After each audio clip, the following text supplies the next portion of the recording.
এজন্য কোন বান্দা যখন আল্লাহর জিকির করতে থাকে, আল্লাহরে ডাকতে থাকে, তখন আল্লাহ বারবার বলে কিছু চাইবা, বলো কিছু চাইবা। তো ওই বান্দা যখন আর চায় না কিন্তু আল্লাহরে ডাকা বন্ধ করে না, তো হাদিসের মধ্যে আছে আল্লাহ তাআলা তখন বলে আচ্ছা বান্দা তুমি আমারে ডাকতে থাকো, আমি তোমার প্রয়োজন পূরণ করতে থাকি। মান শাগালাহু যিকরি আন মাসআলাতি আ'তাইতুহু আফদালা মিম্মা উ'তিয়াস সাইলিন। এজন্য আল্লাহ তাআলা বলেন 24 ঘন্টা আল্লাহর চাওয়া আমাদের কাছে, আমরা যেন আল্লাহকে স্মরণ করি। ঠিক আছে, নবীজির সুপারিশে কোটি কোটি মানুষ জান্নাতে যাবে, আমি মাইনে নিলাম, এবং এটাই কথা, ঠিক আছে, সবই ঠিক আছে। কিন্তু যদি একজন বাদ পড়ে, সেটা যদি আমি হই, আরে বলে না কেন, তাহলে তাহলে কি লাভ আমার?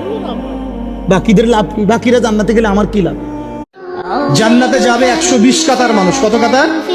120 কাতার মানুষ ইন টোটাল জান্নাতে যাবে। তার মধ্যে উম্মতে মুহাম্মাদের কত কাতার জানেন? 80 কাতার। কত কাতার? বলেন সুবহানাল্লাহ। তাহলে এটা কি আল্লাহ পাকের দয়া নয়? আল্লাহ আমাদেরকে ভালোবাসেন না? আচ্ছা, আল্লাহ পাক যে আমাদের কাছে তাওরাত, জাবুর, ইনজিল না পাঠিয়ে আল কোরআনের মতো কিতাব পাঠিয়েছেন, যে কিতাবের সমস্ত সমাধান আছে, এটা আল্লাহ পাকের রহমত, দয়া নয়, ভালোবাসা নয়?